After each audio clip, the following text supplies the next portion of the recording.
আমাদের সদস্য সচিব আয়েশ ভাই যতটুকু বলছে সেই টপিকে আমি আর না যাই, উনি তো ক্লিয়ার করেই দিছে। আমি যেটা নিয়ে কথা বলতে আসি আজকে, আমরা নির্বাচন ভাই, আমরা আপনার একটু স্টপ হন, আমার কথাটা শুনে নিম্নে আস্তে কথা বলতেছি। আমরা নির্বাচনের দিন থেকে দেখতেছি এখন অব্দি বারোই ফেব্রুয়ারি থেকে আজকে 28 তারিখ, আমরা 12ই ফেব্রুয়ারি থেকে দেখতেছি একটা একটা বাংলাদেশে একটা ধর্ষণের একটা সুন্দর একটা কর্মসূচি শুরু হয়েছে।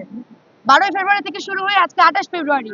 আমরা এই কয়েকটা দিনে 12 থেকে 28 যদি গণনা করি, তাহলে এই কয়েকটা দিনে আমরা না হইলেও 8-9টা 8-10টা খালি মানে ধর্ষণেরই কর্মসূচি দেখতে পাচ্ছি। হচ্ছে আমাদের যে 12ই ফেব্রুয়ারিতে একটা নির্বাচনে আমাদের একজন বোন, তার 3 বাচ্চা, তিনি ভোট দিতে হচ্ছে শাপলাকলিতে। কেন ধানের শীষে দেয় নাই? এখন আমি এটা জানি না ভাই, এটা তদন্ত করার জন্য আমি আমাদের মাননীয় প্রধানমন্ত্রীর কাছে রিকোয়েস্ট করবো যে উনি এটা তদন্ত করার জন্য এটা তদন্ত কর্মকর্তাদের কাছে দিক। আমি কে করছে সেটা তো আমার কাছে প্রমাণ নাই, কিন্তু যতটুকু আমরা জানি একদম ক্লিয়ার কাট যেটা প্রমাণ আছে সেটা হচ্ছে যে উনি ধানের শীষে কেন ভোট দেয় না, এই জন্য ওনাকে ধর্ষণ করা হয়েছে। 3 বাচ্চার মা। আবারও সেম কাহিনী হয়েছে যে একটা 6 বছরের বাচ্চাকে স্কুল যাওয়ার পথে তাকে ধরে এনে ধর্ষণ করা হয়েছে। আরেকটা মেয়েকে, যার একবার ধর্ষণ হয়েছে, সেই তার এলাকার মেম্বার এবং চেয়ারম্যানদের কাছে তার বিচার চাইছে, এমন সেটার কোনো এক অজ্ঞাত কারণে তারা কেউ সেটার বিচার করে নাই। উল্টো তাকে তার বাবার ঘর থেকে ধরে এনে গণধর্ষণ করে এমন অতঃপর তাকে মৃত্যু শাস্তি দেওয়া হয়েছে। তো এই সব কিছু কাহিনীতে আমি একটা কথাই বলি, আসলে ভাই এই দেশে নিরাপদ কারা? ব্যবসায়ীরা, আপনারা, মিডিয়ারা, নারীরা, নাকি পথচারীরা? কে নিরাপদ? আমি আসলে এইটাই প্রশ্ন করতে চাই, এই দেশে আসলে নিরাপদ কারা? এই দেশে নিরাপদ না কোনো এমপি প্রার্থী, এই দেশে নিরাপদ না মিডিয়া, এই দেশে না নিরাপদ নারী, এই দেশে না নিরাপদ শিশু, এই দেশে না নিরাপদ কোন রকম কোন পথচারী, না ব্যবসায়ী।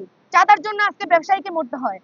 আজকে মিডিয়ারা কোন রকম দুর্নীতির বিরুদ্ধে কোন রকম কোন ভিডিও ধারণ করতে গেলে তাদেরকে মার খেতে হয়, তাদেরকে বহিষ্কার করে, তাদেরকে বের করে দেয় কোম্পানি থেকে। নারীরা রাত্রেবেলা যদি 8টার পরেও বের হয়, 8টার পর তো দূরেই থাক, দিনের বেলা দিনের বেলা বের হইতে গেলে তাদেরকে ধর্ষণের শিকার হইতে হয়। শিশুরা স্কুল যাওয়ার পথে তাদেরকে ধর্ষণের শিকার হইতে হয়। এদেশে নিরাপদ কারা? আমাকে একজন খুবই মানে বড় নাম উল্লেখ না করি, সে আমাকে জিজ্ঞেস করছিল, যদি নতুন সরকার গঠন হয়, সে জামাত আসুক, বিএনপি আসুক, বা যেই আসুক না কেন, বা এনসিপি আসুক, আপনি আসলে প্রথমেই সরকারের কাছে কি চান? তখন আমি ওনাকে অ্যান্সার দিছিলাম নিরাপত্তা। তখন উনি হেসে উড়াই দিছিল যে এত কিছু থাকতে কেন নিরাপত্তাই চাচ্ছেন আপনি? স্বাস্থ্য খাত আছে, শিক্ষা খাত আছে, কত কিছু আছে, সবকিছুই তো অবনতি। তাহলে কেন আপনি নিরাপত্তাই চাচ্ছেন? আপনারা কি এখন প্রমাণ পাইছেন যে কেন নিরাপত্তা চাইছি? আপনারা বলেন তো বুকে হাত দিয়ে যে আপনারা নিরাপদ। আমি একটা মানুষকে এই দেশে, এই বাংলাদেশে, একটা গণতান্ত্রিক দেশে একটা একটা সিঙ্গেল পার্সনের নিরাপত্তা নাই। একমাত্র যে আমাদের নিরাপত্তা কাদের আছে? সচিবালয়ের ছেলেদের। সচিবদের ছেলেদের নিরাপত্তা আছে, যাদেরকে 24 ঘন্টার আগে বের করা হয়। কিডন্যাপিং এ যাদেরকে আমাদের মাননীয় প্রধানমন্ত্রী কোন রকম কোন বড় কর্মকর্তাদের না জানায়া, আমাদের সম্মানিত ডিসি মাসুদ স্যারকে জানায়া 24 ঘন্টার ভিতরে তারা বের করা হয়। আর কেন কিডন্যাপারকে কোনো অ্যারেস্ট করা হয়নি। অধিকার যারা আসনে বসে আছে, যাদের ভালো ভালো মানে কি বলে এটাকে, অর্ডার সিটি আছে, তারাই একমাত্র নিরাপদে আছে। আমরা নিরাপদে নাই। আমি একজন মেয়ে নারী হিসাবে, একজন মানে সাধারণ নাগরিক হিসাবে এই বাংলাদেশে নিরাপদ না। আপনারাও নিরাপদ না, আমার ভাইও নিরাপদ না, আমার বাবাও নিরাপদ না, আমার মা নিরাপদ না। আজকে যে বোনটার সাথে 6 বছরের একটা মেয়ে, তাকে যে এভাবে গণধর্ষণ করা হইলো, তাকে এভাবে মেরে ফেলা হইলো, তার কি কোনো বিচার আমরা দেখতে পাচ্ছি? তার বিচারের জন্য আমার হাতিঝিল থানায় গিয়ে আমার ভাই বোনদেরকে বিক্ষোভ করতে হয়। কেন? আজকে যদি আমার বোনের ধর্ষণের বিচারের জন্য আমাকে গিয়ে থানার সামনে বিক্ষোভ করতে হয়, তাহলে এই দেশে থাকার থেকে তো না থাকাই ভালো। আমি এই যে আমাদের দেশে নতুন সরকার গঠন হওয়ার পরে পুলিশ হত্যার বিচার শুরু হয়ে গেছে, অথচ তারা দেখতেছে না যে তাদের নির্বাচন, তারা যখন সরকার গঠন করার পর থেকে এখন অব্দি শত শত ধর্ষণ হয়েই যাচ্ছে। ধর্ষণের একটা কর্মসূচি শুরু হয়েছে। প্রথমে আমার 3 বাচ্চার আমাদের একজন মানে কি বলে ধানের শীষে ভোট দেয় না, এই জন্য তাকে 3 বাচ্চার মাকে ধর্ষণের শিকার হইতে হয়। একজন 6 বছরের বাচ্চাকে ধর্ষণের শিকার হইতে হয়। রানিং চলতেই আছে, এমন অনেক ঘটনা যা আমরা জানিও। মানে আমরা শুধু এই মানে একজন নারী হিসেবে আমার এটা বলতে লজ্জা লাগতেছে যে আমি একজন গণতান্ত্রিক একটা স্বাধীন দেশে থেকেও যে আমার এটা এই ধর্ষণের বিচার চাওয়ার জন্য আজকে আমার লাখ লাখ মিডিয়ার সামনে এসে তার বিচার চাইতে হয়, যে মাননীয় প্রধানমন্ত্রী দৃষ্টি আকর্ষণ করতে হয়। কেন তিনি কি একবার সোশ্যাল মিডিয়াতে চোখ বুলাইলি তো দেখে যে কত কত ধর্ষণ হইতেছে। আবার আমি কিছুদিন কিছুদিন ধরে একদম এই সরকার গঠন হওয়ার পর থেকে, আমি বলবো না যে এটা সরকারই করতেছে, এটা হয়তো বা বিপক্ষ দলেরই কেউ করতে পারে, যে এই টঙ্গী স্টেশন রোড, তারপর ময়মনসিংহ বিভিন্ন জেলায় দেখতেছি চাঁদা না দিলে ব্যবসায়ীদের উপরে হামলা হইতেছে। কালকে একটা ভিডিও দেখলাম, এক ব্যবসায়ী চাঁদা না দিতে পারে, তাকে মানে একদম দোকানের ভিতর গিয়ে কোপাই হয়ে চলে আসছে। আসলে এগুলোর বিচার কি বাংলাদেশে হবে না? তাহলে যে দেশে নিরাপত্তা নাই সে দেশে আমি শিক্ষা খাতের উন্নতি দিয়ে কি করব, স্বাস্থ্য খাতের উন্নতি দিয়ে কি করব, যানজটের উন্নতি দিয়ে কি করব, আমি আমার অন্যান্য নিরাপত্তা অন্যান্য খাতের উন্নতি দিয়ে আমি কি করব, যেখানে আমার নিরাপত্তাই নাই, যেখানে আমি আজকে এখানে বসে আছি, এখান থেকে উঠে যাবো, আমার আমি যেখান থেকে বেঁচে যাবো না মরে যাবো না আত্মরা হয়ে যাবো, তারই কোনো নিরাপত্তা নাই।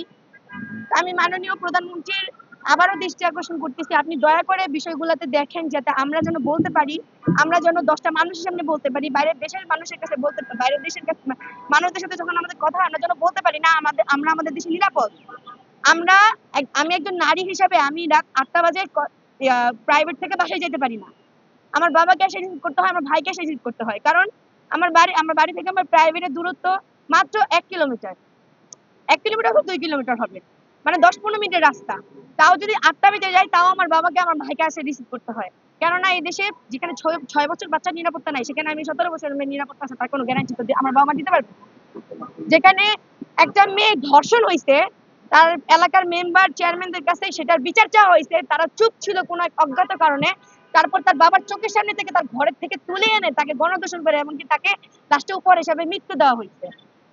তা আমি আবারও বলতেছি যে আমাদের দেশে যতদিন না আইন প্রশাসন ব্যবস্থা ঠিক হবে, যতদিন না নিরাপত্তা নিশ্চিত হবে, ততদিন কোনো কিছুর উন্নতি দিয়ে এই দেশকে অগ্রগতি বা অগ্রগতিশীল করা যাবে না। এই একটা কারণেই আমার আসলে এখানে আসা।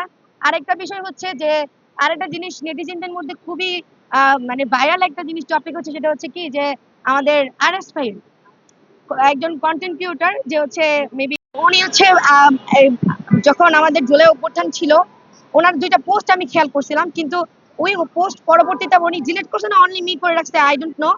পরে উনি ওনার একটা ভয়েস রেকর্ড ভাইরাল হয়, যে উনি বলতেছে যে ফায়ারিং নিয়ে এটা মজার তাচ্ছিল্য তুচ্ছিল্য করে একটা কথা বলতেছে, এমন করে ফায়ার করার ভিডিও দেখা গেছে।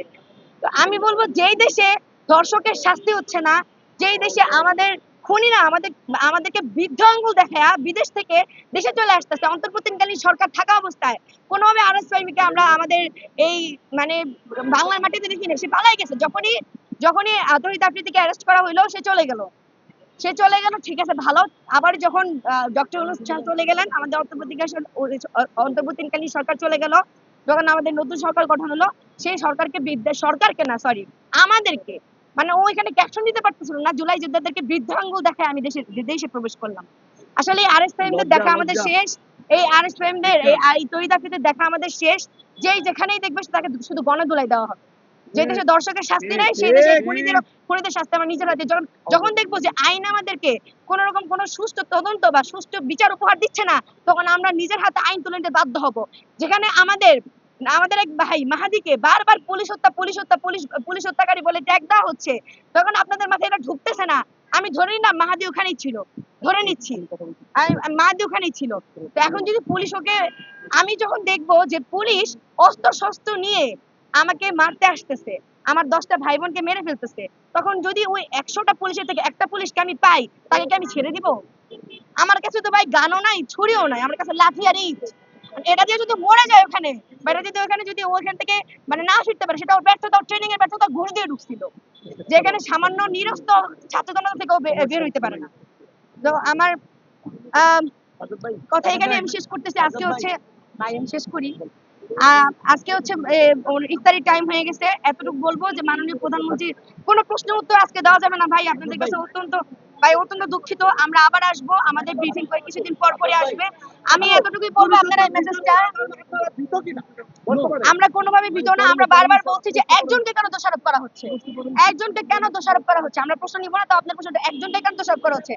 কারণ শোনেন, আমরা কিন্তু আমি পার্সোনালি শাহবাগ ছিলাম, আমি পার্সোনালি শাহবাগ থেকে আন্দোলন করছি, টাঙ্গাইল থেকে আন্দোলন করছি, বাড্ডা থেকে আন্দোলন করছি, রামপুরা থেকে আন্দোলন করছি। মানে ঢাকা কেন্দ্রিক আন্দোলন করছি। আমি কি বলি, আমি কি শুধু বলি আমি ঢাকা স্বাধীন করছি? আমি কি বলি, আমরা আমরা জুলাই আন্দোলনকারীরা পুরো বাংলাদেশ স্বাধীন করছি সেই কাজ স্বৈরাচার সরকার থেকে।